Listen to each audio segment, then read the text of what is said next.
bienvenue tout le monde dans notre épisode d'aujourd'hui parlant de la société de consommation. Mais d'abord, qu'est-ce que ça veut dire une société de consommation? La société de consommation, ou plutôt société industrielle de consommation, l'érégé a commencé après la Seconde Guerre mondiale et a été développée dans les 60 années pendant l'époque qu'on appelle les 30 glorieuses. Le terme société de consommation désigne la société dans laquelle les consommateurs sont poussés à consommer d'une façon abondante.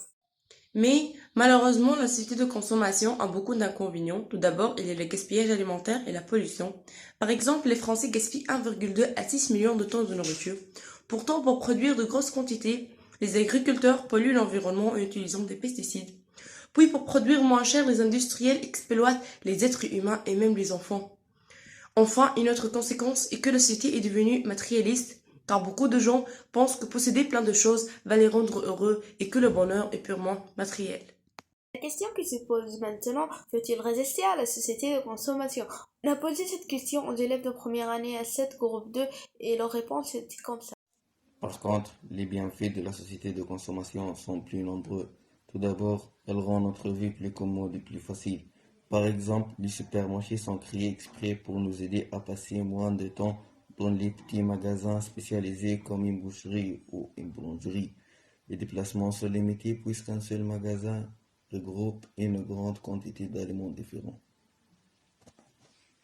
Un grand nombre de gens considèrent les courses comme une corvée et désirent passer moins de temps dans la nombre magasins artisanaux. Ces supermarchés sont utilisés par une grande partie de la population. De plus, les gens ont tendance à utiliser leur voiture pour aller faire leurs courses. Cette situation nous mène au problème de la pollution qui n'arrange pas la planète et contraire de stationnement qui ne connaissent pas les grandes surfaces. Ensuite, elle a rendu accessible ce qui était auparavant réservé aux riches. Les produits sont achetés en grande quantité, donc coûtent moins cher, et peuvent être achetés par les gens moins riches, qui peuvent ainsi consommer des produits de meilleure qualité. Nous pouvons donc profiter de la bande des prix pour, par exemple, voyager en avion et visiter des pays étrangers, sans dépasser un salaire de mois. Enfin, un favorable pour les technologies quand Redex va opposer les vendeurs marqués vont fabriquer et ils vont investir de leurs recherches technologiques et ils vont créer de nouveaux produits plus intelligents pour satisfaire les consommateurs. En conclusion, il est nécessaire de soutenir la société de consommation, car d'un part, celui-ci nous limite des déplacements inutiles dans plusieurs magasins.